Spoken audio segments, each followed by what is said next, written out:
What is up, everyone? Happy Football Friday. Great time. Great to be alive.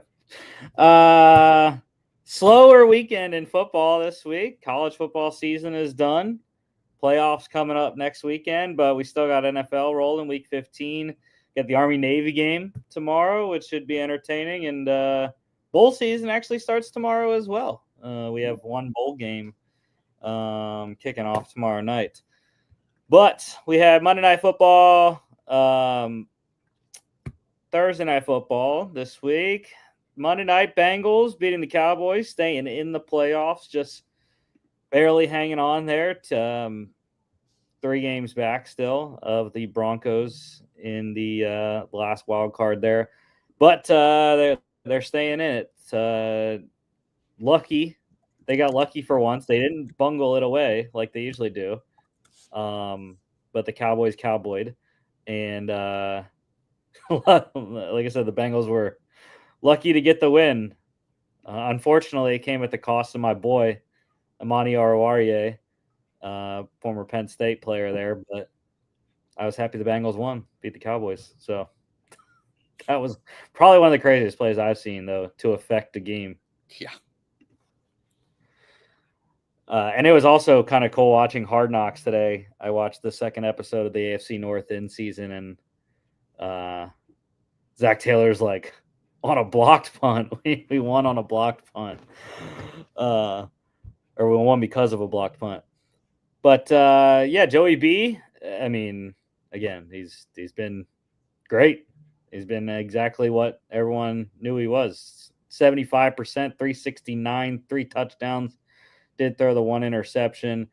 Cooper Rush was okay, 51.6%, 183, 2 touchdowns, a pick.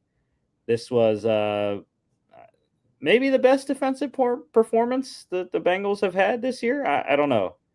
It was pretty solid, though, most of the night. Yeah, definitely. Rico Dowdle, he's on fire right now. Back-to-back 100-yard games.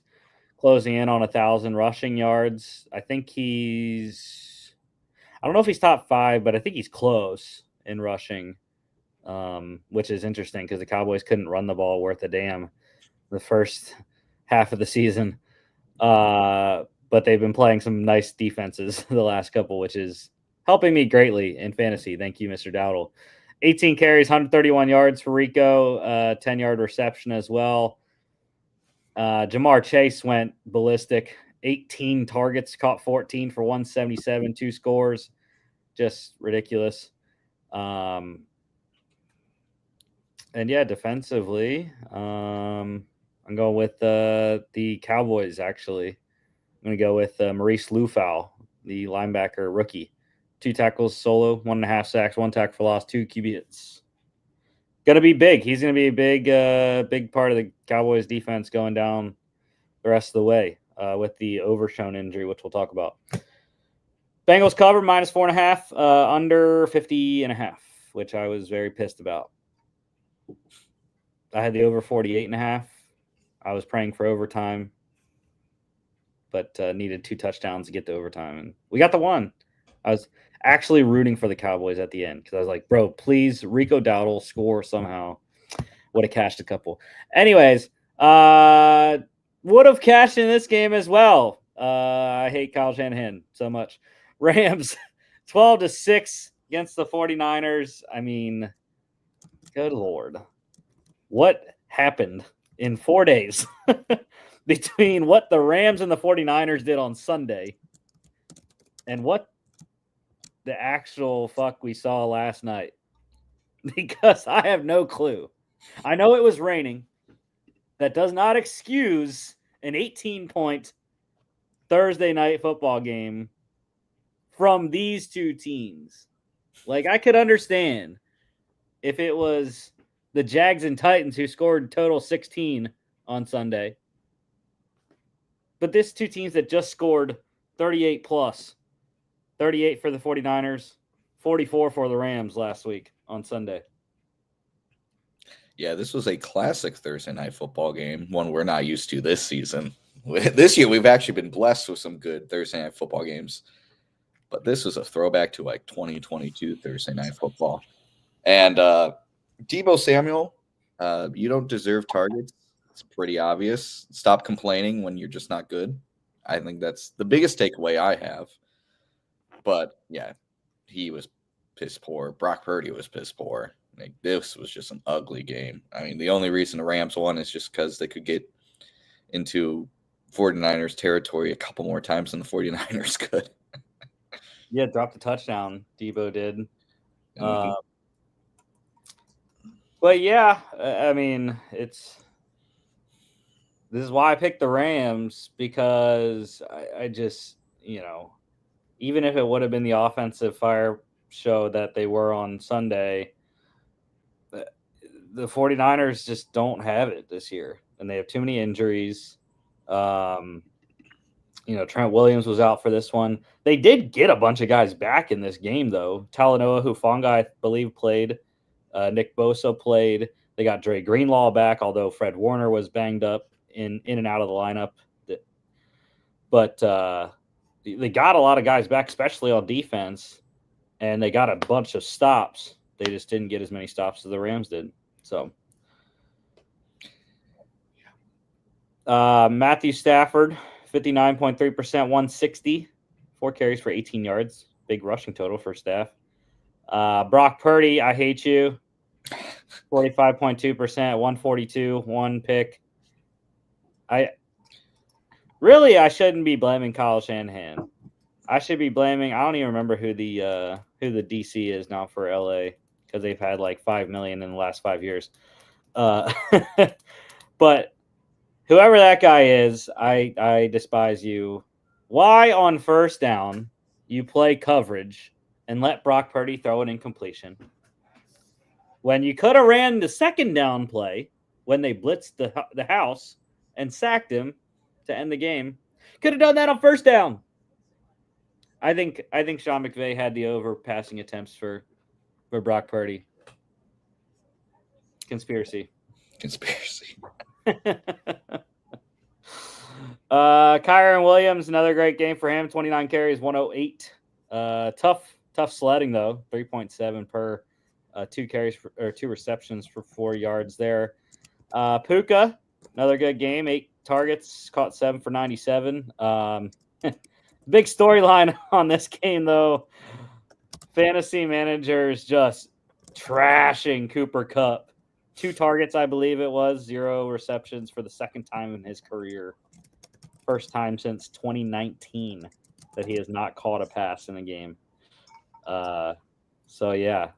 Great time to do it, Coop, in the fantasy playoffs. And one of those matchups happened to be against me. So I'm very thankful for Cooper Kupp during this holiday season. As long as I win, which George Kittle made a good job of helping my cause, getting 10.1 fantasy points. Defensively, I don't know. I'm going to go with the Rams D-tackle Kobe Turner here. 5 tackles, 3 solos, 2 sacks, 2 tackles lost, 2 QB hits. And, of course, the player of the game, the rookie out of Stanford, Mr. Cardi, Joshua Cardi, 4 for 4 on his field goals, long of 48. Rams plus 2.5 went outright under 48.5 easily. Nothing really pressing news here. Coaching carousel in college football. Got a bunch of movement as the transfer portal is going ballistic right now. North Carolina got their guy. They have hired former Patriots head coach Bill Belichick as their new head man. 5-year deal, first 3 years guaranteed. It's 10 per year, 5 year, 50 million, 3 years, 30 guaranteed. $3.5 million bonus structure. Not going to break that down. I know the first thing I remember is 8 wins. I think is like 150 grand or something like that, 300 something, whatever. But it's gonna be fun. It's gonna be interesting to watch for sure. How does Bill adjust to the college game that he's never coached, especially in this era of college football? Who knows? It's gonna be fun to watch. It's funny because when UNC fired Mike Brown, you're thinking, oh, they're going to try to go for that younger coach. No, they hired a coach that was 1 year younger than Mike Brown. I mean, I guess they got younger technically, but not by much. Yeah, yeah, yeah. He's excited about it, apparently, and won't leave for the NFL. He said he will not be leaving for the NFL. He said. UNLV, they have hired their guy Barry Odom, leaving for Purdue. So their new head coach is former Florida head coach Dan Mullen. To be honest, I'm gonna miss him on ESPN. Man, Mullen it over was one of my favorite halftime segments during the weekday games, the Maction. He always had him and Matt Berry, the analyst, not fantasy Matt Berry, the other Matt Berry, that is a host on ESPN.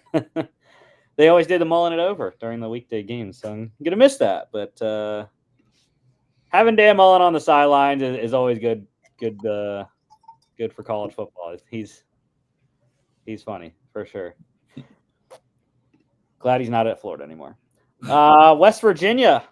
They have hired Jacksonville State head coach Rich Rodriguez as their new man. So I believe he was the West Virginia head coach prior, a while ago in the 2000s, but back in the Mountaineer State there. So see what Rich Rod can do. His second stint at WVU.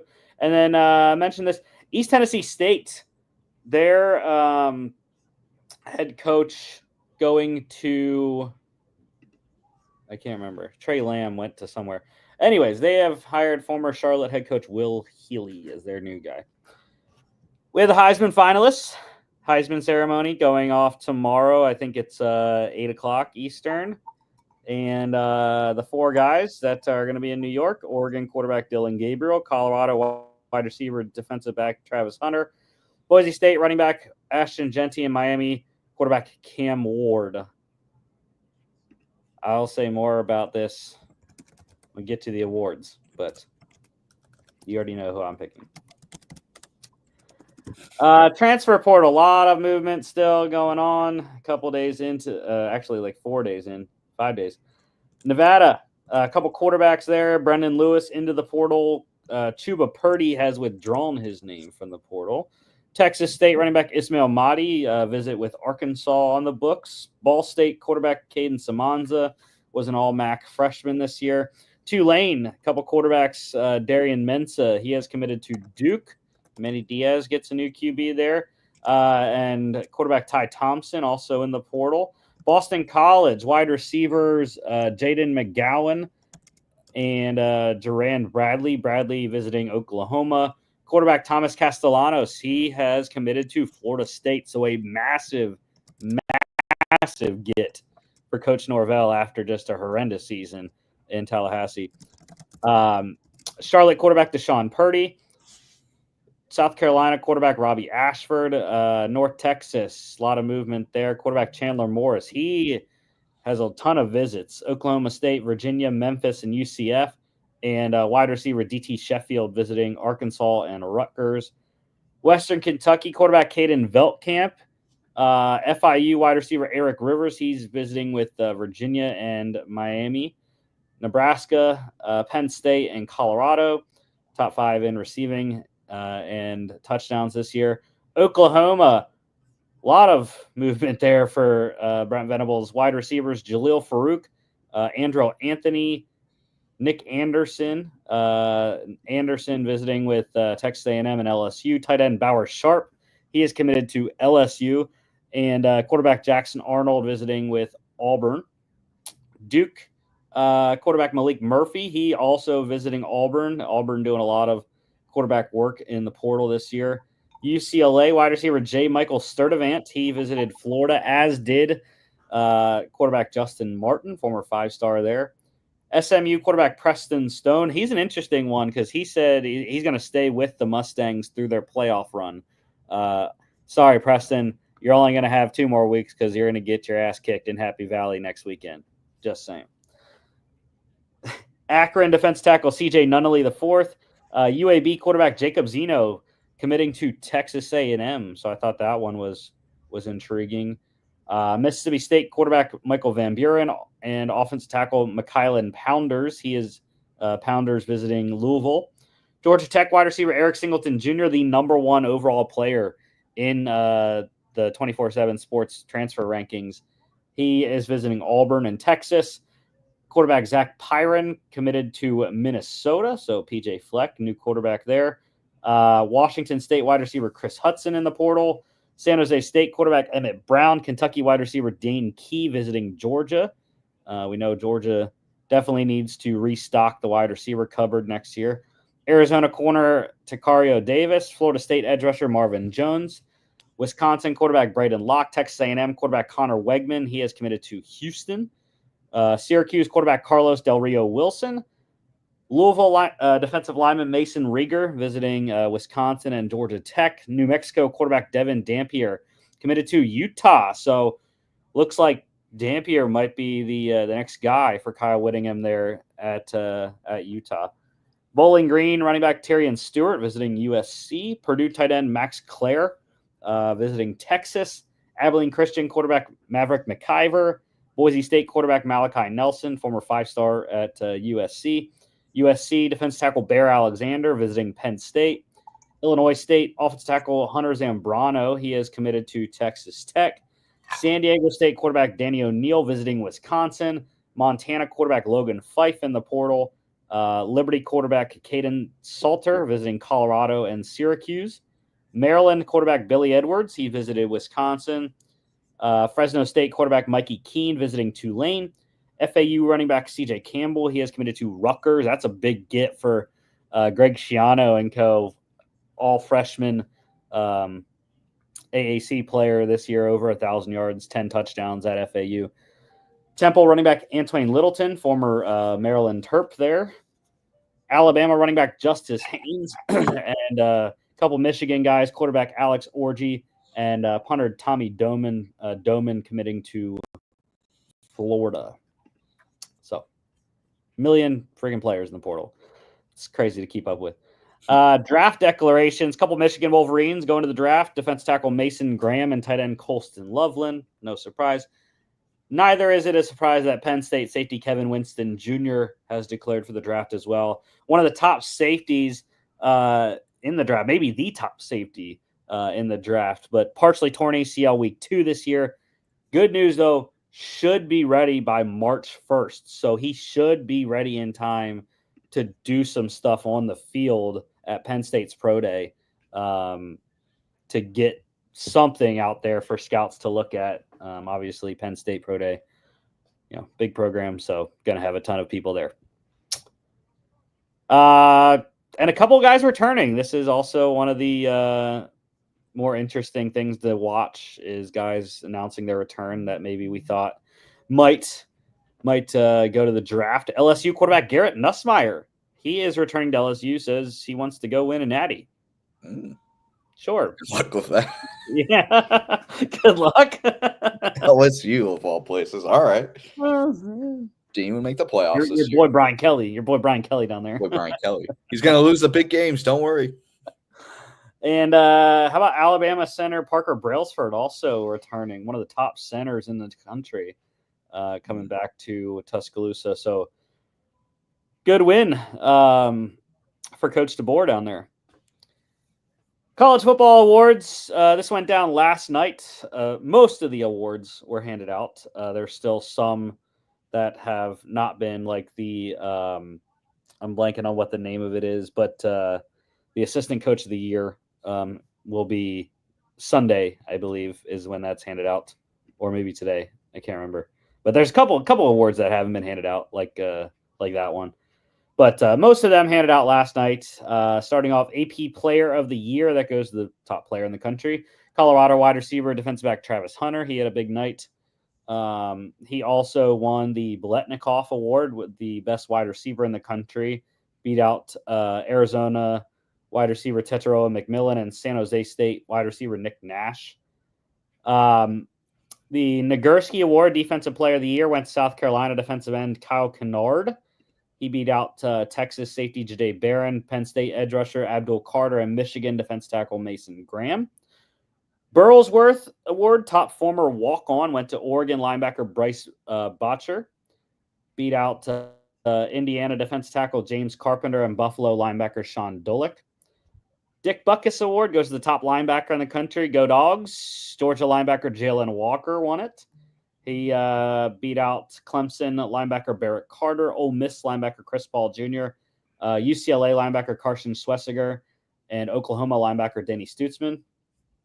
Chuck Bednarik Award, that's also a Defensive Player of the Year type award. Colorado defensive back Travis Hunter won that one, beating Penn State edge rusher Abdul Carter and Ohio State safety Caleb Downs. I cannot believe Abdul Carter didn't win a single award this year. That's just ridiculous. Like, yeah, spread the wealth, guys. Come on. Davey O'Brien Award goes to the top quarterback in the country. Miami quarterback Cam Ward won that one over Oregon quarterback Dylan Gabriel, Colorado quarterback Shedeur Sanders. Doak Walker, top running back. Boise State running back Ashton Genty beating North Carolina running back O'Marion Hampton and Iowa running back Caleb Johnson. Jim Thorpe goes to top defensive back, Texas safety Jahdae Barron. He actually had a really good night too, winning a bunch of awards, beating Ohio State safety Caleb Downs and Georgia safety Malachi Starks. Thought maybe Malachi would win that one, but yeah, Texas wins it. Mackey, my guy, top tight end in the country, Penn State tight end Tyler Warren won it, baby. Yes, sir. Broke the Big Ten single-season tight end receiving yards record in the Big Ten championship game. Beat Bowling Green tight end Harold Fannin Jr. and Michigan tight end Colston Loveland. The Johnny Unitas Award, top upperclassman quarterback, went to Colorado quarterback Shedeur Sanders. The Lombardi Award, the most outstanding lineman, Texas offensive tackle Kelvin Banks Jr. beat LSU offensive tackle Will Campbell, Penn State edge rusher Abdul Carter, and South Carolina edge rusher Kyle Kennard. The Lou Groza Award, top kicker in the country, Louisiana kicker Kenneth Almendares. He won that, beating Florida State kicker Ryan Fitzgerald and Kentucky kicker Alex Rayner. Didn't think it was really a great year for kickers, especially, when you're looking at the draft this year. I really don't think there might be one punter drafted. I don't think there's going to be any kickers drafted this year. It's not a great year for specialists. Maxwell Player of the Year award goes to Boise State running back Ashton Genty. He beat Oregon quarterback Dylan Gabriel and Colorado wide receiver defensive back Travis Hunter. Why is that important, Jimmy? I'll tell you what. Guess who the last running back was to win the Maxwell Award? I'm going to guess it was the last running back to win a Heisman. Yes. Oh, who was that? It's not Derrick Henry, is it? You are correct, sir. No, it is Derrick Henry. I was stuck between Henry or Saquon, but I was like, I don't think Saquon won the Heisman. 2015, Derrick Henry, last running back to win the Maxwell Award. So I'm just saying, there's precedent. And by the way, I haven't made my TikTok about this yet, but I will be doing that after the show. Or actually, no, I'm going to do it tomorrow, unless the odds change, which hopefully they don't, so I can make a good point. The odds on the Heisman right now, or at least last time I checked last night, were ridiculous. Minus 2,000 on DraftKings for Travis Hunter, plus 800 for Ashton Genty. That's disrespectful. Straight out disrespect. Anyways. The Outland Trophy, top interior lineman. I do not like that they describe this award as top interior lineman because Texas offensive tackle Kelvin Banks Jr. won it. And there have been many, many tackles that have won it, offensive tackles. But they're not interior. Interior is supposed to be guard, center, D tackle, or nose tackle. Not supposed to be D ends, not supposed to be offensive tackles. At least that's what my definition of interior lineman is. I don't know about you, Jimmy. But anyways, Kelvin Banks won it. He beat Michigan defensive tackle Mason Graham and Ole Miss defensive tackle Walter Nolan. What do you know? 2 interior defensive linemen. What do you know? What do you know? The Paul Hornung Award most versatile player went to Colorado wide receiver defensive back Travis Hunter. He beat Louisville running back Isaac Brown and Penn State tight end Tyler Warren. The Ray Guy Award, top punter in the country, USC punter Eddie Zaplicki won it. He beat Florida State punter Alex Mastromano and Georgia punter Brett Thorson. I thought Thorson might have had a good shot at it. He'd having a great year, and before he got injured in the SEC title game, he was booming. He was averaging over 50 yards a punt in the SEC title game before he got hurt. Remington, the top center in the country, Ohio State center Seth McLaughlin, won that one, beating Western Michigan center Jacob Gideon and Tennessee center Cooper Mays. Walter Camp Award, Player of the Year, went to Colorado wide receiver, defensive back Travis Hunter, and the William V. Campbell Award, the academic Heisman, went to Alabama quarterback Jalen Milroe. So I was kind of surprised about it. Jimmy, he's not a Heisman finalist, but your Heisman pick did win a Heisman, just the academic one. It counts. All right, let's get to NFL news here. The NFL announcing the Steelers, fittingly, are going to play in the first ever game in Ireland next year at, I think it's called Croke Park, is where they're playing that one. I think it's Dublin. But, it makes total sense. I mean, Dan Rooney had been the Irish ambassador for, years and years and years under multiple presidents. So it makes total sense that is that the same stadium that was it Georgia Tech and Florida State played at earlier this year? I'm not sure. I think it would be. I think it's the same one that they've had the what is it? The Irish game, the Ireland game every year for a while.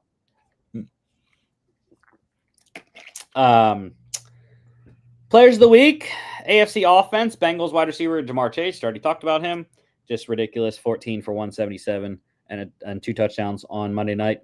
NFC offense, your boy, Vikings quarterback Sam Darnold, 5 touchdown passes, over 300 yards last week, career high.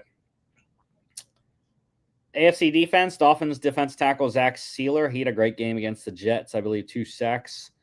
NFC defense, 49ers defensive end Yeturgos Matos, 3-sack performance against the Bears. AFC special teams, Chiefs kicker Matthew Wright, the doink for the division. He gets the player of the week for that, I guess. And NFC special teams, Saints defense tackle Brian Bresee, game-winning blocked field goal against the Giants. Clinching scenarios, the Texans can win the AFC South this week. They need a win over the Dolphins, and they need the Colts to lose to the Broncos. Steelers, their scenario is a little bit easier. They can clinch a playoff berth. All they need to do is win or tie in Philadelphia. Or they need the Dolphins to lose or tie to the Texans and the Colts to lose or tie to the Broncos. Eagles, they can win the NFC East this week. Go get it, boys. Win, they beat the Steelers, and the Commanders lose or tie against the Saints. That's how the Eagles win. Also, they could tie the Steelers and have the Commanders lose to the Saints. Jake Hayner, get it done. And your Vikings, Jimmy, clinch a playoff berth. Easy. Win or tie against the Bears on Monday, or they can have the Seahawks lose or tie on Sunday night, and then they'll go into Monday already in the playoffs. Just win, baby. That's all it is. A couple of guys going on IR, and at this point in the year, you're done. You're done. It's week 15. We only have 3 more weeks after this, so you're done. Raiders running back Zamir, unless you're in the playoffs, that's your only hope. Which only one of these guys probably will be. Raiders running back Zamir White, quad injury. Browns corner Greg Newsome, the second hamstring, and Texans safety Jalen Petrie, chest injury. But even though the Texans probably going to make the playoffs, he's done. He's out for the year. Chest surgery to repair whatever his issue is. IR PUP activations. Patriots activating guard Cole Strange off of PUP, so Drake May getting some help on the interior there. Colts activating center Ryan Kelly, and the Chiefs getting wide receiver Hollywood Brown and kicker Harrison Butker back. So some good reinforcements there for KC in first place. Injuries, just like I already kind of mention this. Cowboys linebacker DeMarvion Overshone, massive injury on Monday night there. Tore his ACL, MCL, and PCL. Done for the year, potentially done for 25 as well. Jerry Jones was very, very skeptical that Overshone would not be able to play in 2025 either, just based off the severity and the timing of his injury. So that's rough. I mean, to miss probably 2 years, that's going to be hard to come back from. So we'll see. Hopefully, the best of luck. I mean, I really liked Overshone coming out of Texas a couple years ago when he did, and was a key contributor for Dallas, and they needed him on the defense this year. Panthers rookie wide receiver Xavier Legette going to have offseason wrist surgery. Heard it a while ago. I think about a month ago he heard it in week 9, over a month ago, I guess. But yeah, going to have surgery to repair his issue there. And the Jags losing tight end Evan Ingram for the year, torn labrum. He's going to have surgery on that. I feel your pain, Evan. I just wish I could have surgery as quick as you, sir. Ins and outs. Steelers. They're going to be shorthanded coming across the state this week. George Pickens out once again, hamstring. And significant news as well because they did an MRI on it and it revealed a more significant hamstring injury than what they originally thought. So we'll see when Pickens can get back. But obviously the Steelers are more than likely going to be in the playoffs, even if they don't end up winning the AFC East or the AFC North, which they have a 2-game lead on, 3 games technically because they already beat the Ravens with one more matchup to come. But they have a pretty good lead, so I would not expect them to push George as much.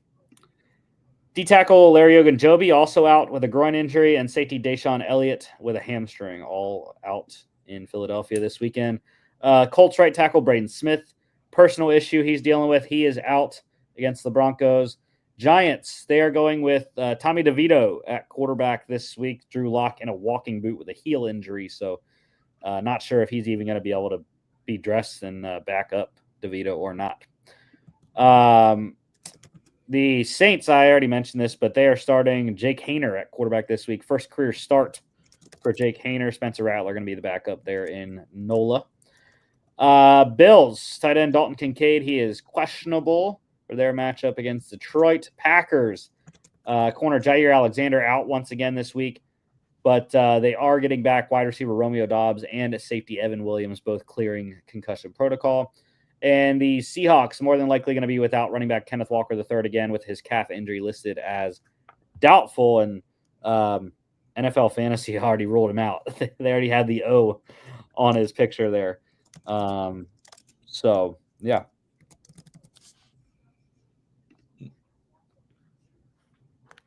Couple of releases.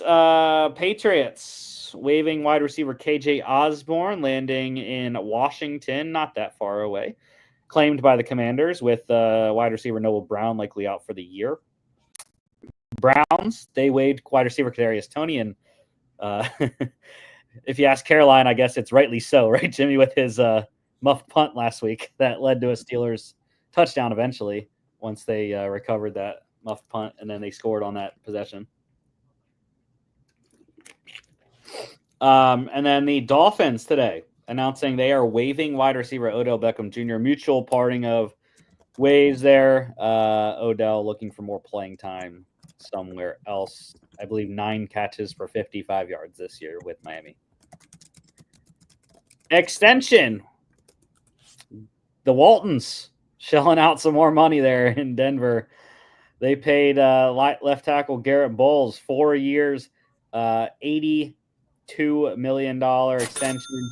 $86 million max deal, $42 million guaranteed there. So pretty solid deal. I believe this is contract number 3 for Bowles. So he is likely a Bronco for his career. And a couple other signings. The Bucks, they signed former Panthers linebacker Deion Jones to the practice squad. The Saints, with Derek Carr's injury, they signed former Broncos quarterback Ben DiNucci. And the Panthers, they signed Bengals wide receiver Trenton Irwin after he cleared waivers. College football playoff bracket. So here we go. This is the final one. Final one. We got the playoff starting next Friday is the first playoff game, December 20th. So who is in? So you got Oregon at number 1, Big Ten champ there, get a bye. Georgia moved up to number 2, SEC champ, get a bye. Boise State moved up from 4 to 3, Mountain West champ, getting a bye. And the Arizona State Sun Devils winning the Big 12 championship. So they are your 4th conference champ and a bye. At 6, you got Penn State. They are ranked 4th, I think. I can't remember. Anyways, doesn't matter. They're going to be listed as their seating number, as I learned on ESPN's app. So at 6, you got Penn State. 7, you got Notre Dame. 8 is Ohio State. 9, they will be facing Tennessee. Or I forgot to say 5. 5 is Texas. My bad. Yeah, so matchup in Columbus with the Volunteers there against the Buckeyes. 10, you got the Indiana Hoosiers intrastate matchup there. Indiana going the short trip up to South Bend from Bloomington. And 11, you got SMU coming up to snowy and cold. Those boys from Texas ain't going to be ready for how cold it is in State College on next Saturday. They're lucky it's a day game. And then the final seed is the 12th seed. The 5th conference champion is the ACC champ, Clemson Tigers there. Alabama knocked out because Clemson won the ACC and SMU stayed in. And Miami stays out at 14 there.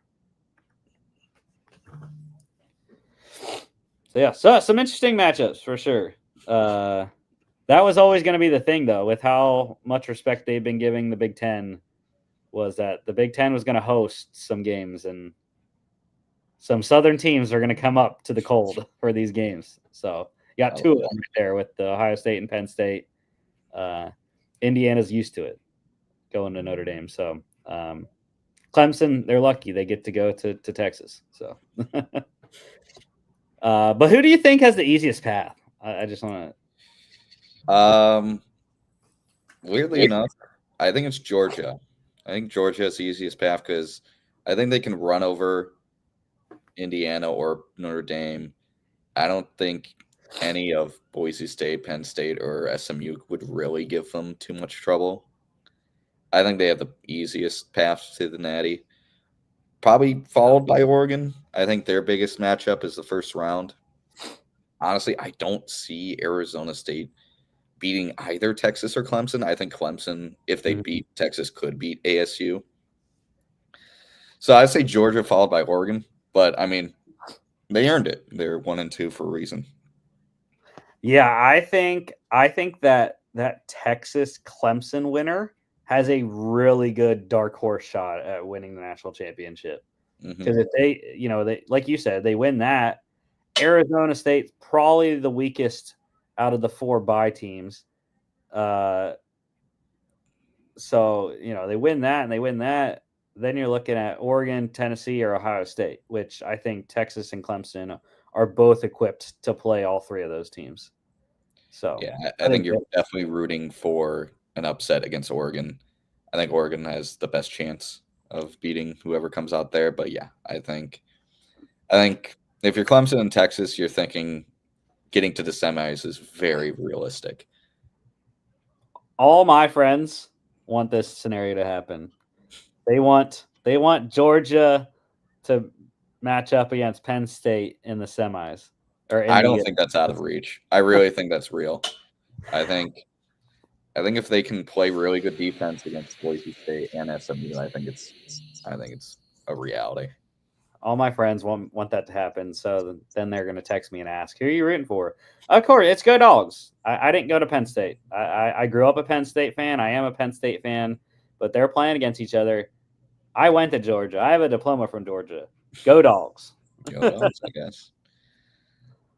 Yeah. All right. College football pick standings here. Damn, Logan. Yeah, dude, Logan ran us over last week, and we weren't even bad. No, we were good.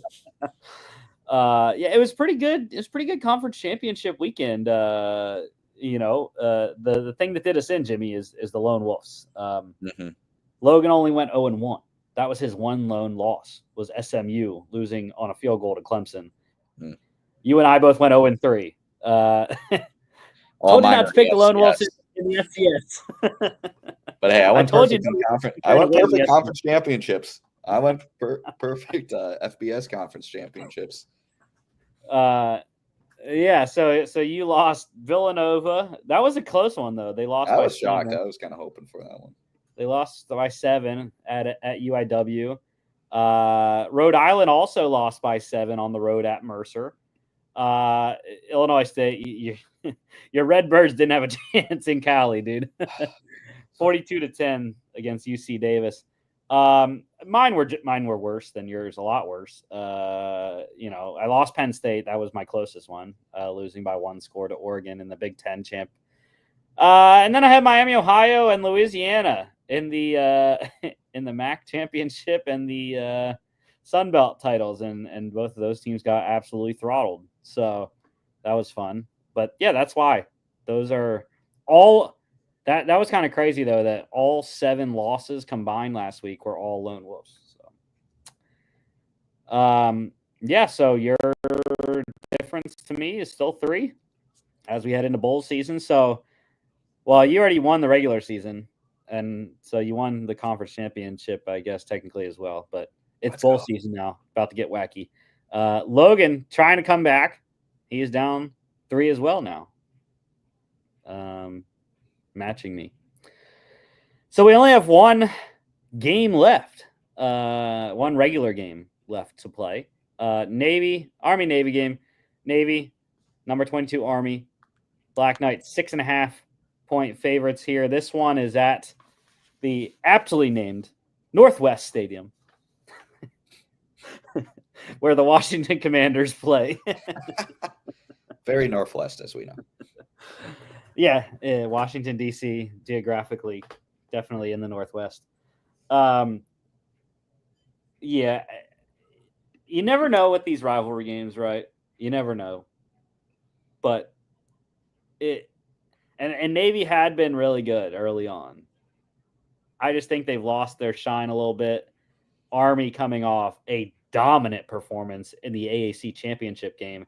And I think that'll help. It's always that thing, about, we talk about this with the NFL playoffs a lot. Like, do you really want to buy or do you want to keep playing? If you're hot and you want to keep playing, right? And I think that's the case with Army. Had that bad taste in their mouth when they got demolished by Notre Dame, but they won the last week of the regular season to host the AAC title game.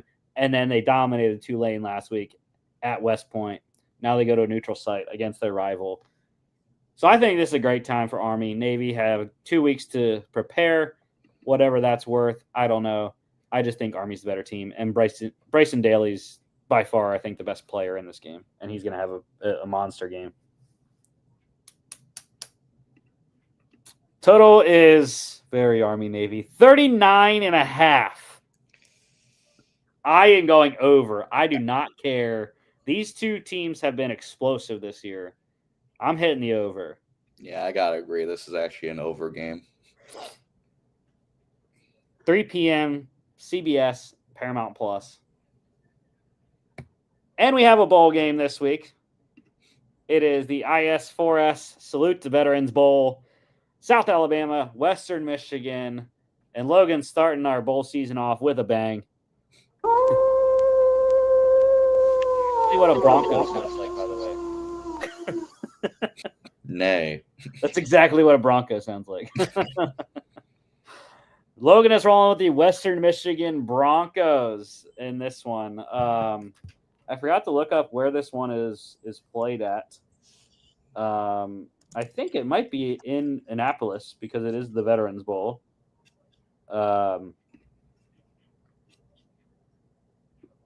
Just quick check. Oh, so close. Montgomery, Alabama. Very close. Not the Crampton Bowl. Yeah. So that is a home game for South Alabama. Montgomery, not that far away from Mobile. So going to be a tough environment. A lot of USA fans probably down there. Not sure how many Western Michigan fans are going to travel from Kalamazoo, but we'll see. But yeah, I just think USA is the better team. I thought they had a really good shot if they would have made the Sun Belt title game. Just fell one game short of Louisiana in the Western Division, but they're a strong team, and it sucks because Fluff Bothwell entered the transfer portal, so he was their number one running back, the true freshman. But I still think this is a good team, and I'm blanking on their quarterback right now. Lopez, Gio Lopez. Yeah, he should have a good game. Like him, definitely over Hayden Wolf's been up and down this year for Western Michigan. The total here, 57.5. I am going to lean on the under. I like the Jaguars defense in this one. 9 p.m. on ESPN down there in Alabama. FCS quarterfinals this week. We got number 8 Idaho at number 1 Montana State. And dude, it's ridiculous. The spreads in the quarterfinals this week are why? Why are we even playing the games when these spreads are like this? Montana State, 14.5 at home. And to be honest, I think they'll probably cover. They are a absolute wagon. And like I said, I think the top 4 teams in terms of seeding, I think those are the 4. I think those are the 4 that are going to compete for the title. And so far, it's been true. They've completely demolished everyone. Well, they've only played one game, but you know, they were all dominant last week. So where are all the Bobcats? Total is 56.5. This one's on Friday, by the way. This one is tonight. 56.5 is the total. I lean on the over. 9 p.m. ESPN, ESPN Plus. It is going to be cold in Bozeman. Tomorrow, triple header of FCS quarterfinals. Number 6, Incarnate Word at number 3, South Dakota State. Jack's getting 18.5. Again, ridiculous for a quarterfinal game. But again, it's the Jackrabbits back to back. They're still alive for a three-peat. They're the Kansas City Chiefs right now. And you know what? They have one less loss than the Chiefs, or one more loss than the Chiefs. So they're right on track there. But yeah, Mark Gronowski, Amar Johnson, Angel Johnson, the running backs, Griffin Wild, the wide receiver. Those guys are going to be great. Not trusting this Cardinals defense. I think they can keep in with their offense. Zach Calzada at quarterback, but I don't know how long they can stay, especially in the cold there in South Dakota, because Montana State and South Dakota State, they both play outside. So big advantage there with a team coming up from Texas in Incarnate Word. So total here is 54.5. Again, I think I'm going to lean on the over. I think the over is a decent play. 12 p.m. ESPN and ESPN Plus. I love when we get to this time of the playoffs when they're on national TV. Third quarterfinal here, number 5, UC Davis at number 4, South Dakota. Smallest spread. We have a regular size spread. This is the only one of the FCS quarterfinals. The Coyotes getting 5.5 here against the Aggies. The Aggies are very happy that they are playing South Dakota. Why? Because they get to play inside at the Dakota Dome. So they are very excited. They get to go to South Dakota and play inside. Don't have to play outside in the freezing ass weather that it is in Milwaukee and Wisconsin, Minnesota. I'm sure it's colder in Montana and South Dakota than it is in freaking Wisconsin. But this is the one, though. If there is going to be an upset, South Dakota is the weakest of the top 4 teams. I think maybe not by far, but they definitely are the weakest of the top 4. So I think UC Davis has a good shot. Miles Hastings, if they can air it out and beat this South Dakota defense vertically, I think they have a good shot at it. And that's why I would lean on UC Davis plus 5.5. I think this is going to be the most entertaining of the games. because it's going to be actually close. But still think the Coyotes squeeze one out, maybe on a last-second field goal. 58.5 is the total. I'm going to lean on the under. I think this is a 27-24 type of game for the Coyotes. 3 p.m. ESPN Plus, the only one not on TV. And the last one here, number 7, Mercer. The Bears go into number 2, North Dakota State. They are also very excited because they get to play inside as well at the Fargo Dome. So coming up from Georgia there. But 23.5 for the number 2 team in the country here, the Bison. They were down. They were down last week by 14 to Abilene Christian at home, 17-3, and they stormed back, won by 20. So I think Cam Miller is having a great season for this Bison team, and I just don't think Mercer has enough, especially at quarterback. That's the biggest question for me is the quarterback position. I think their quarterback got hurt a couple weeks ago. They played a freshman last week, barely beat Rhode Island at home. So I'm not sure what they got for North Dakota State on the road here. 53.5 is the total. I am going to lean on the under. I think North Dakota State's going to score some. I just don't know if Mercer's going to score enough to get it over. 3:30 ABC and ESPN Plus. NFL pick standings. It was very close last week, but I have been overtaken, sir. Logan has brought back and has fought back and tied me, and he gets the lead for now because of his record last week. You, sir, you're falling and you have not gotten up yet. I'm being too ambitious. I gotta stop. I keep wanting to make up my deficit, but I keep making it worse. You are 7 back. John is still hanging in there. He's 2 back. So it's a 3-horse race going into week 15. Last week, we had quite a bit. There were 4 lone wolves, 2 for me, 2 for you. You went 0-2. Why would you pick the New York teams? I do not know. I don't know. The Giants lost to the Saints on a block. I thought I had a chance. They were close. The Giants they were close. I mean, they were one-score games. The Giants lost to the Saints on a Brian Brzee blocked field goal, and the Jets jetted it away in overtime against the Dolphins. Unreal. I went 1-1 in mine. I got the Jags right. They beat the Titans. And, the Cardinals suck. They lost to the Seahawks. So there we go. Week 15. I hate you all. Why would you do this? I really thought someone was going to. Why would you do this to me? I thought at least a split. There's no way. The Cowboys at the Panthers. This is the first time the Panthers are favored in a game in 34 games since 2022. And guess what? The last time they were favored in a game, they freaking lost.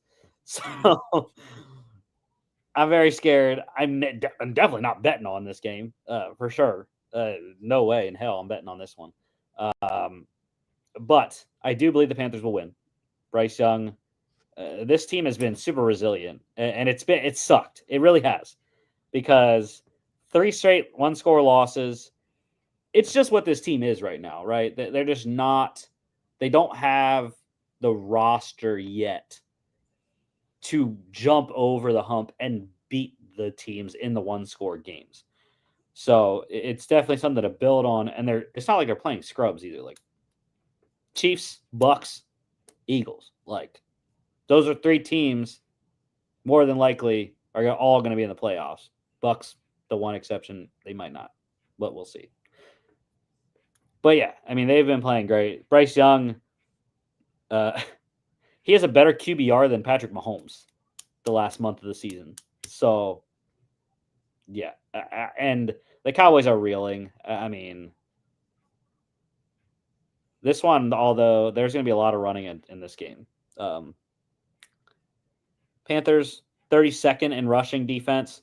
Cowboys, 30th in rushing defense. So, you want to play people, play Rico Dowdle and play Chuba Hubbard this week because those boys are probably going to eat. Anything else, Jamie? Nah.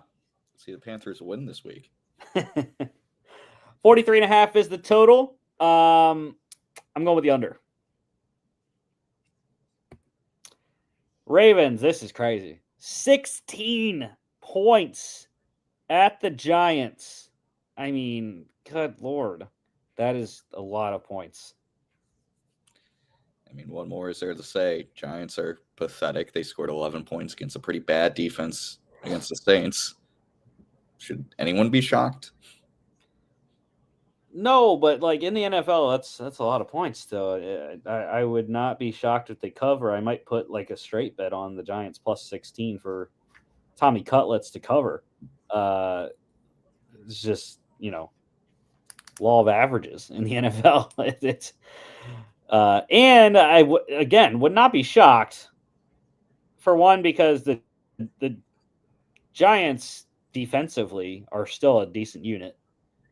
It's just they can't score on offense. And I would not be shocked if Lamar Jackson played down to the Giants on the road. Although Lamar has only ever lost twice to NFC opponents. So there you go. But yeah, I lean Giants plus 16. I mean, again, it's just too many points in the NFL. Total's 42.5. I am going to lean on the under because of the Giants' inability to score points.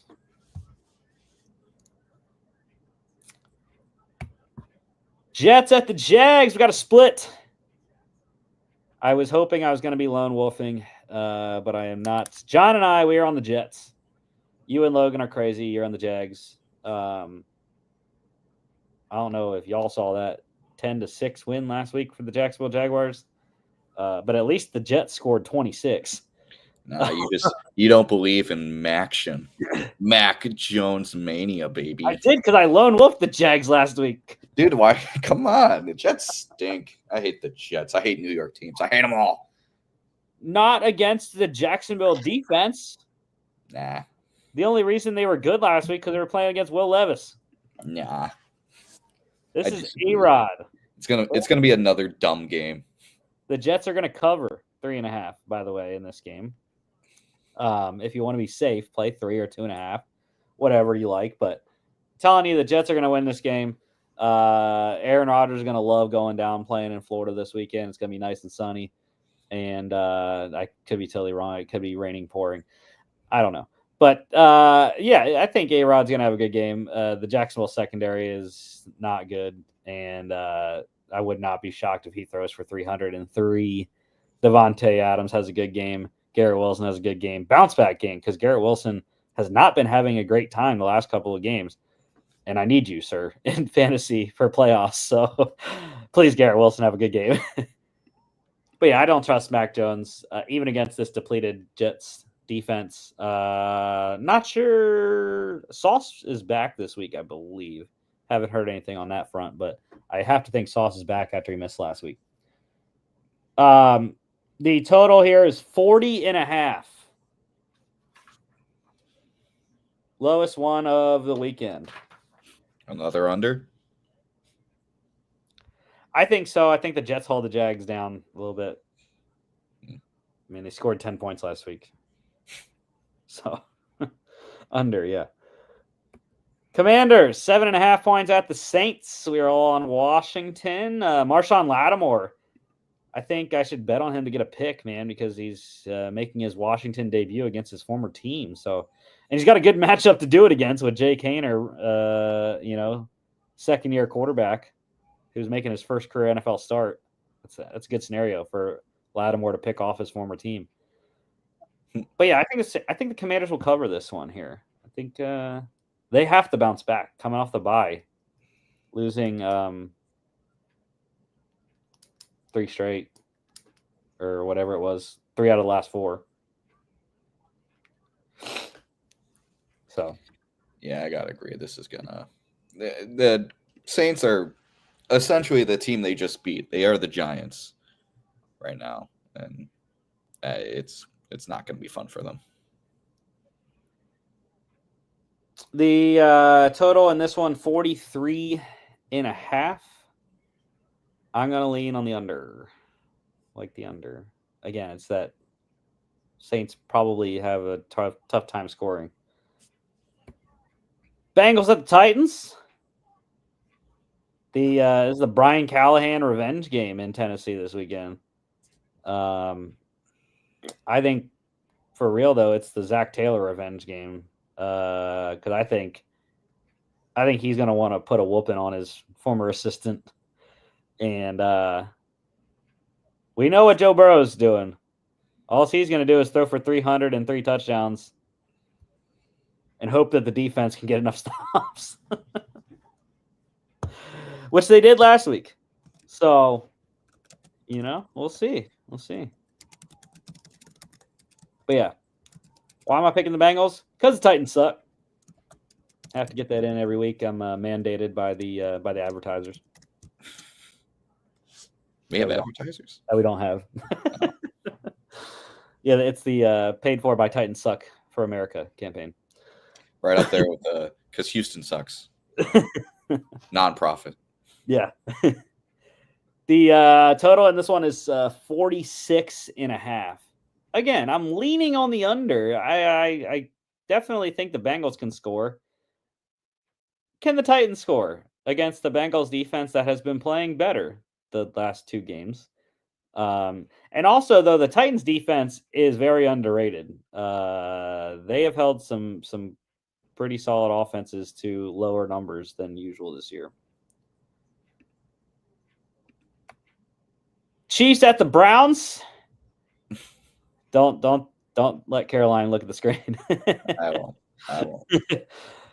I was kind of surprised that the Chiefs were only 4 points, to be honest. I know it's in Cleveland.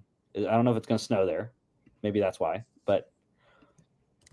Or maybe it's because the Chiefs are like 9-0 in 1-score games this year. But what do you know? We're going to have a Harrison Butker walk-off field goal again in this game. It's going to be stupid. It's going to be – I'm going to call it now because these games are stupid. With Deshaun Watson's turnover tendencies, I'm going to say the Browns, it's going to be like a tie game. I'm going to say like 17-17. Tie game. Browns have the ball. Less than 2 minutes left. Charging down the field. They're already in field goal range. Oh, but they're dropping back for a pass. What the hell, pick 6? I read your mind. I knew where you're going. Jameis pick 6. It's going to be 17-17. Browns are going to be like at the Chiefs, like 34-yard line. Less than 2 minutes left. Both teams are basically out of timeouts. All they have to do is basically run the ball with Chubb for maybe like 2-3 yards. But instead, he's going to, go back to pass, try to like chuck it to Njoku somewhere, and it's going to be a pick 6, and it's going to be really funny. I love Jameis pick 6s. I love famous Jameis and his turnovers. Total is 43.5 in this one. That one I am definitely under. You look at the Browns defense, you look at the Chiefs defense. I know they had that crazy game against the Broncos where it was high scoring, but I think the Browns defense goes back to what it has been. They gave up a decent amount of points against the Steelers as well last week, but definitely the Chiefs defense, I think, will be able to shut down Jameis Winston and the high-flying attack that they've had. But the Browns defense, I also think, will stifle Patrick Mahomes as well. Mm-hmm. Dolphins at the Texans. Here we go. Logan.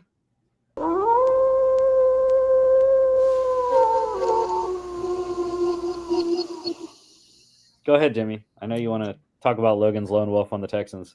Nah, I mean, I think the big thing, and we kind of talked about a couple weeks ago when you had your friend on, the Texans just play the same game over and over again and hope that teams haven't been watching film all year.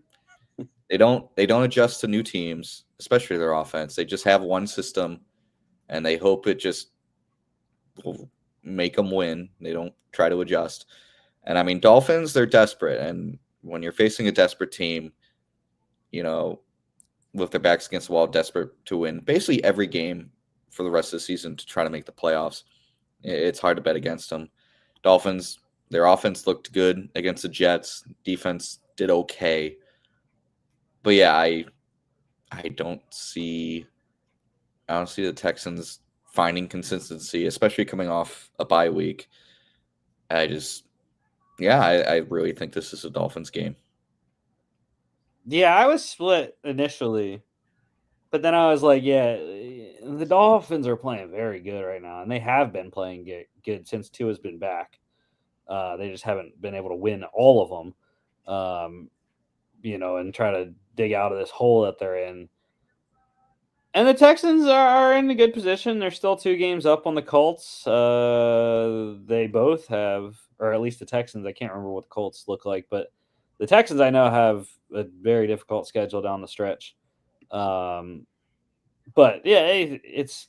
I feel bad for Kalen Bullock, the rookie safety in this game. Jalen Petrie on IR. Bullock's going to be the guy to step in there at safety, and he has number 10 flying right down at him. So start running before he gets 5 yards away. That's my advice to Kalen Bullock. Just start running towards the end zone. 46.5 is the total. I like Miami on the spread. Obviously, we're all on them. 46.5 is the total. I'm going to lean on the over. It's weird because the Texans defense has been good all year, right? But they've given up points. Just like the was it the Jags game, I think it was, where they gave up a ton of points, but they still had 8 sacks and a defensive touchdown, and they still lost. That was ridiculous. Good fantasy numbers, though. I will say that. Definitely don't start them in fantasy this week. Steelers at the Eagles, Battle of Pennsylvania, and just like the state of Pennsylvania, we're split. It's a split. Yeah, I mean, you want me to go first on why I think the Steelers got this one? Sure. Logan and I on the Eagles, you and John on the Steelers. I mean, I'm picking Steelers. I just think, we saw last week and comments from Eagles players, which, by the way, if I'm an NFL GM, I'm putting a no fucking podcast clause in all my contracts for players because get the fuck off podcasts. It's fucking abysmal. Anyway, I said the F word a couple times. My apologies.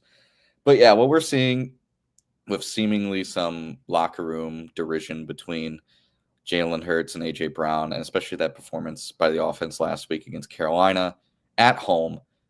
It was at home, right? Was that game against Carolina at home? I believe so. Yep. Okay. But yeah, what we just saw was just a bad team, and a 5.5 point. I'm blown away at 5.5 point spread. Steelers, although they have one less win, they've just been consistent. I mean, they're not the days of our Steelers. They're not drama. They're not annoying. They play not just through their stars, they play through their system, and they do it very well. So it's hard for me to pick Philly in this one. I feel like Philly they had a really bad week, both on the field and off. I think there's a lot of question marks. And Steelers, there's no question marks with this team. They're so consistent. There's no drama. They win games the way they want to win them. They make adjustments, which is something Tomlin struggled with for so long, and now he's great at them. It's insane. So yeah, what I'm seeing with Philly, especially in the last game, is just we're gonna basically just run it down your throats with Barkley and win with our stars. And it almost caught up to them against Carolina, and I don't think you could play that kind of game against Steelers. Steelers are so systematic. So yeah, I don't disagree. I do like Steelers plus 5.5. I also think that's too many points in a matchup of very good quality teams. For one, I'm picking the Eagles because they're my number 1 team. The Steelers are my number 2, so Eagles get the nod every time. But 2, when you look at the Carolina game, wasn't a great time. they struggled to pass the ball for some reason. They couldn't pass protect against DJ Wonnum and Jadeveon Clowney. And the pass defense was pretty shaky. I think that was more of Dave Canales drawing up and scheming his guys open very nicely than it was the Vic Fangio defense really wasn't doing a great job. And they did get pressure on Bryce Young. It's just his legs hurt them. And what do we know about Russell Wilson? He really can't do that anymore. He can to an extent, but he really can't run like he used to in Seattle. So I think that's going to be a big advantage for the Eagles. They're not going to lose all those pass rush wins, because of Russell Wilson's going to run past them like Bryce Young did. So that's what I like on the defense. Also defensively for Philly, awesome. We don't have to face George Pickens. Like, that's the biggest issue. I think what Vic Fangio's got to do, though, is he has to key in. I think Pat Freiermuth is your biggest weapon that the Steelers are going to have passing the ball. We did see Van Jefferson catch touchdown last week. Calvin Austin also a threat deep as well, but I think that's fine. If they want to take those deep shots, which Russ likes to do, I think the Eagles are going to be okay there with the speed that Quinyon Mitchell and Cooper DeJean have. Offensively, I think it's going to be a 180. I think when you hear this stuff in the media, it usually means something's coming. And I read the one bold prediction on the ESPN preview of this game was A.J. Brown gets 4 targets in the first quarter, which I could definitely see happening. They're going to force feed A.J. Brown. And what's great about force feeding A.J. Brown in a matchup against the Steelers is that more than likely he's going to be playing against Joey Porter. And Joey Porter's not having a great year. He's having a very difficult time the last month. A lot of holding, a lot of defensive pass interference calls. And he's got to go against one of the strongest receivers in the league in A.J. Brown or Devontae Smith. But we're talking about A.J. So I think that's a great matchup for the Eagles as well. Even if he has to play against Dante Jackson, I just think A.J. is the better player. And they're going to throw the ball. They have to throw the ball. That is the weaker aspect of this Pittsburgh Steelers defense because the Steelers are number 1 in rush defense. They allow only 91.5 yards per game on the ground. So Saquon, I do think he's going to have his day. I think he's going to have a decent day. Maybe he doesn't get over 100, which is not great because we're trying to chase the record here. But I still think you're going to get a classic Eagles game. They're going to run the ball. They're going to pound. And then eventually the dam's going to break loose in the fourth quarter. Saquon's going to score a long one. And we're going to get A.J. Brown the ball like he wants. So, and unlike Debo, A.J.'s actually going to catch the ball. So that was a lot. But 43.5 total here. I'm going to lean on the under. This is a intrastate rivalry. 2 good defenses as well. 2 good offenses, but I don't know. I like the defenses. That was the start of the 425 slate, by the way. No 405 games. I thought that was odd by the scheduling. They just completely nixed 405 games. It's all 425. Colts at the Broncos. Playoff implications here, right? Do the Colts take the step to get one closer to the playoffs? Or do the Broncos say, no, we are solidifying our spot. We're gonna get up 3 games with 3 to go on the Colts and what they hope is the Dolphins as well if the Dolphins lose to the Texans. I just don't think the Colts are it. The Broncos are the better team. Yeah, I think this is pretty obviously the Broncos game. Do you really think Anthony Richardson's going to have over a 50% completion percentage against this defense? I have my doubts. I know he might have over 50% interception percentage, that's for sure. Going to bring back in Joe Flacco, Broncos legend, Joe Flacco. The Broncos might be shaking in their boots if Joe Flacco comes in because the damn deep pass. What was that guy's name? I forget. The safety that let that happen. Oh man, way back in like what was it, 2012? Yeah, the AFC Championship game. Oh my gosh, I remember that. I can't remember, but yeah, that's crazy to think about. Yeah, 44.5 is the total here. I'm gonna actually. No, I'm gonna lead on the under. Never mind. I was gonna go the over. Flip back to the under. Broncos shut out the Colts in Denver. Patriots at the Cards. I was close, Jimmy. I wanted to do it.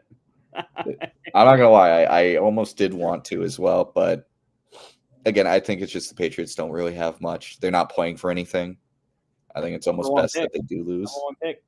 Well, exactly. So they want to lose. And Cardinals, yeah, they're trying to get in the playoffs. They're desperate, especially with the loss last week. Mm-hmm. So yeah, this should definitely be a Cardinal game. Yeah, my biggest thing for this one was rookie quarterback on the road, long road trip. Also, it's not a good formula. Rookie quarterback on the road is never a good formula, especially against interconference matchup as well. You don't see these guys very often, so it's also difficult in that regard. And Jonathan Gannon, while the Cardinals have lost a couple in a row, Jonathan Gannon's defense has actually been playing pretty solid ball. So I think they're going to give Drake Mason some looks, and I think they're going to pressure him, to be honest. I think they're going to put a ton of pressure on him. See how healthy Cole Strange actually is, if he is going to play in this game. 46.5. I lean Patriots +6, though. Maybe. Yeah, that's fair. 46.5. I like the under 46.5 for me in this one. All right, big one here. The other big time matchup this weekend. Bills at the Lions, and I thought for sure I was in by myself. Nah, man. And then you went and done did it. I done did it. I made the split. I had to go with the Bills. I mean, I think the reason is obvious. Even with the loss, Josh Allen is coming off one of the best games a QB has ever had. And there's no reason to believe the defense can't recover. I think the one thing with the Lions, very good team. Can't say otherwise. But I think what we're seeing, I think that those defensive injuries are really starting to catch up. I think we almost saw it with the Packers. I think right now, I don't know how the Lions realistically stop Josh Allen. I really think Josh Allen is a game changer. That's what I was going to ask, Jimmy. You picked the Lions on Thursday. I did. But now you're going when it's not a Thursday, I can't pick them. So can't do it. 2 weeks in a row picking them on Thursday, can't do it. No, but yeah, that's exactly where I'm going with Buffalo. They're the better team at this point, and they're healthier. Mm-hmm. And they have to run into this juggernaut of a quarterback who is my fantasy starter, along with his wide receiver, Amari Cooper, that really didn't do a lot last week. Mm-hmm. So I think that's going to be a big – I think they're going to get Coop the ball this week. I think Cooper has to be more involved. That's not why they lost against the Rams, but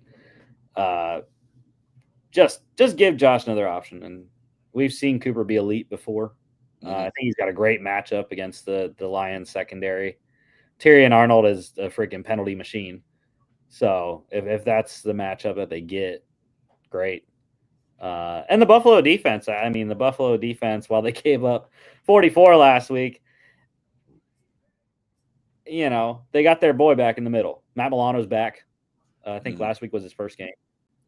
So that's a big boost to outdueling Jared Goff. I don't know. Is this is not another high scoring one here? We have 54.5. By That's far. tough, man. By far the highest. That's not even close. I think this is going to look a lot more like the Packers-Lions game than the Rams-Bills game of last week. So I'm going under.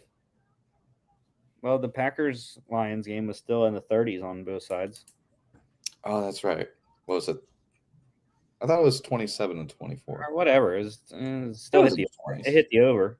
Ah, well. It hit the whatever the over was. It hit. Well, I think both teams are going to be mid-20s in scoring instead of. I think it was 30-27. 24-27. Yeah, that would be the under in this game, right? Yeah. Yeah, so I'm going to go that. I'm going to go like 28, 24, 27, 21 or something. I'm staying away, but I'm leaning over. Last 425 game here. Bucks at the Chargers, and Mr. Babington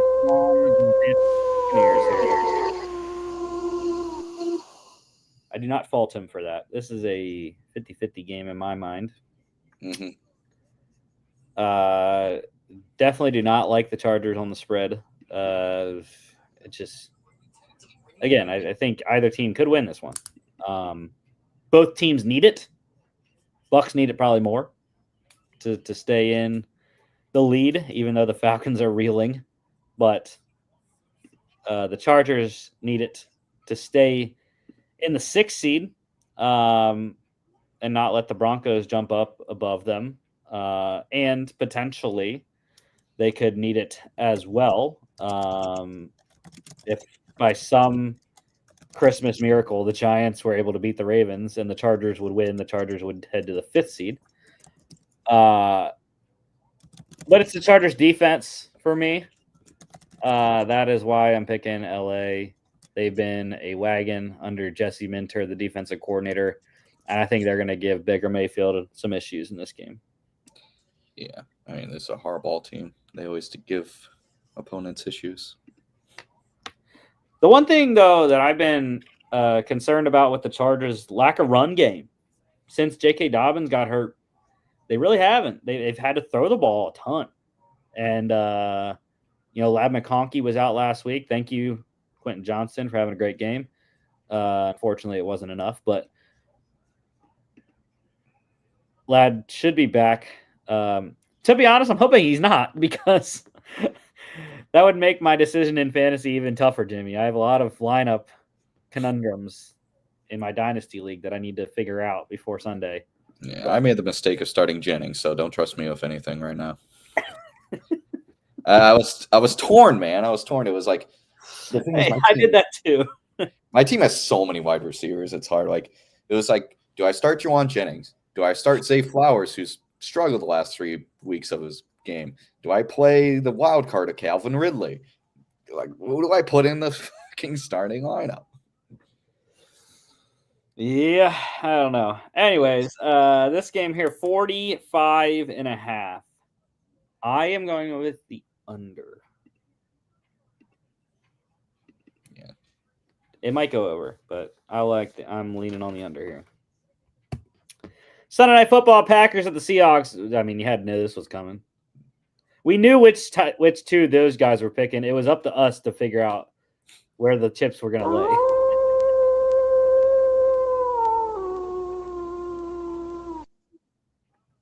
Logan versus John. Yeah, this was, I would say, admittedly, this was a kind of a tough one. Seahawks desperately want to keep their lead in the division, especially after the Rams win. But whenever you have a team have a really tough road loss the following week, especially against divisional opponents, it's hard to bet against them. I kind of view the Packers and Seahawks in the same way. Good, not great teams. Not really upper echelon, but good enough. But yeah, I think it is just Packers. I think they're more complete. I think the only issue really is Jordan Love going to be good Jordan Love or bad Jordan Love, because sometimes it's a flip of the coin per week. but yeah, I'm going Packers. Yeah, I think the Packers on rest here, playing last Thursday, getting 10 days rest, is a big deal. Obviously, I said about, they get Evan Williams and Romeo Doubs back this week from concussions. So that's a big deal, even though Jair Alexander is also a big deal being out again. Not having him against DK is an issue. But I've been surprised by the Seahawks defensively. Mike McDonald has really rounded that unit into form. So they might give some issues to Jordan Love. But I think what we see with the Packers consistently this year is that you just don't know who's going to get it, man. It's just they have so many guys. Dontavian Wicks, Jaden Reed, Tucker Kraft, Romeo Doubs, Christian Watson. And then you look and freaking Josh Jacobs is catching passes out of the backfield, right? So it's they just have too many weapons that you never know who's going to get the ball. And I think that versatility, will help the Packers. Plus, we got to go to history. I mean, this matchup has not been very kind to the Seahawks in history, i.e. Matt Hasselbeck in the playoffs. Yeah, but that was in Lambeau. Oh, we're going to score. Here's the thing, though. That was in Lambeau. Last time these guys met in the playoffs in Seattle, big comeback for the Seahawks. So. Oh, no, Brandon Bostic. Don't touch it, buddy. Don't touch it, Brandon Bostic. Bostic, no. Bostic, please. Last time these guys played, though, overall, I think was the Fail Mary game, though. No, maybe they played one more time. But the last one I remember was the Fail Mary. We love the refs, the replacement refs. That was a great time. Nah. Postseason. They met in the postseason in 2015, 2020. So yeah, but the last time they played, though, overall, I'm trying to find the last regular season game so far. I thought it was the Fail Mary because that was refs 2021. That was 12 though. It was all the way in 2012. Yeah. Good Lord. Wait, maybe you are right. I can't find it. Oh wait, let's see. No, December 15th, 20. Oh no, never mind. Oh, 2021. Packers won 17-0. Oh, okay. Yeah, that's the last one. The last game in Seattle was actually in 2018. Seattle won 27-24. Yeah. So the yeah, I don't know when the Fail Mary game was. Oh, that was 2012. Good Lord, I am old. Aren't we all? Losing our edge, Rusty. It lives in lore. It lives in lore. It doesn't matter. It lives in lore. Anyways, I think the Packers still have by far the advantage in this history. So, bye, John. Your team's losing. Rams are taking first place because that is what will happen, I believe. Maybe not. Maybe I'm wrong because I don't know the head-to-head off the top of my head.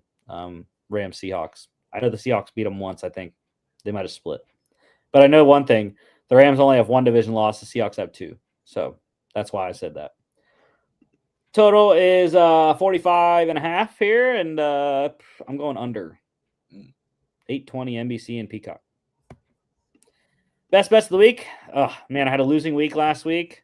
First time in a while. I got the Bucks right, -6.5 against the Raiders. The two losses, the Bills lost outright, -4 at the Rams. And the frickin' Saints, man, your dog covered, but I got a loss on the best bet, -4 at the Giants. They won by 3. So it was tough this week. There might be some trappy games, but I'm going with Washington, -7.5 at the Saints. I like that one. I think they should be able to cover that with Jake Hayner starting on the other side. Chiefs -4 at the Browns. I already said that's going to get screwed up somehow.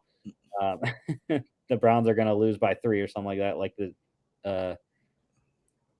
like the Saints won by 3 last week. And then the Broncos -4 at the Colts. That's my strongest feeling play. I do really believe the Broncos are going to win that at least by 7. So, or at least by a touchdown, whether that's 6 or 7 or 8. So I really like that one out of all three. That's my favorite one. 28-13-1 though. I haven't clinched, or no, I have clinched the winning record. Yeah, because there's only 4 weeks left. That means times 3, that's 12. So that would get me to 28, 25-1. So yes, sir, I have clinched a winning record this year. Let's go. Oh, Now my goal is to get 2/3, keep it at like a 2/3 ratio there. We all won this week. Locks last week were it's back-to-back weeks. We're 4-0 here. And we all had 4 different teams last week. The Logan got the Steelers. They beat the Browns. I got the Saints over the Giants. You got the Bucks. Who did the Bucks play? Oh man. It was a kind of a crappy team. Oh, the Raiders. Yeah, the Raiders. That's right. It was a crappy team. And John had your Vikings beating the Falcons. Dude, I was shocked on that one. So yeah, Logan still leading us all. Our king leading us by 1. Going into the final 3 weeks, and look at this, 3 arrowheads. You, Logan, and I, we were on the Chiefs, and the Jameis Winston's about to get us. Famous Jameis. John is the only smart one not picking the Chiefs. He is on the Bengals, playing the Titans. There you go. Dogs. Jimmy, you're the only one that lost. The Giants lost outright, but they did cover, so you got to win for that. Logan and I, or no, John and Logan, they were on the Seahawks plus 2.5 at the Cardinals. I was lone wolfing the Cards, of course. And I got my lone wolf right last week. The Jags plus 3.5 at the Titans, winning outright 10-6. So Logan's still leading me by about 3.5. You are down by 6, and John is down by a lot. 4 different teams this week. Logan is going with my team last week. He is on the Jags plus 3.5 against the Jets. You and Logan are going to lose that one. Bye. I am on the Bills plus 2.5. Actually, it went to 2.5 now. So give me the half point. I need it. Plus 2.5 at the Lions. That's a spicy dog pick. Jimmy, why you got to do this to me? Plus 5.5 for the Steelers at the Eagles. You're going to cover again. You're going to lose outright. I'm telling you now. No, they're going to win. They're going to win. I'm telling you, they're going to win. Steelers got this one. You should look up the history of the Steelers playing the Eagles in Philadelphia. Who gives a crap about history, baby? All that matters is Sunday. And John, back-to-back weeks, he is going with his own team. Plus 3 for the Seahawks against the Packers. We all hate you, John. The Seahawks are going to lose because the Packers are going to win. Just kidding, John. I love you. Next week, week 16, we'll be back. Talking all your game recaps. We got bowl season. We got bowl games to pick. We got college football playoff games to pick as well. FCS semifinals. And all that fun will get started on Friday at 5 o'clock. So don't forget to follow us on all our social media at FA Podcast, Instagram and X, FA_bets on X as well. FAPodcast.com is our website. Check us out here on YouTube, Facebook, X, and Instagram. So Spotify, Apple Podcasts, iHeartRadio. Happy football weekend, and we will see y'all back on Monday.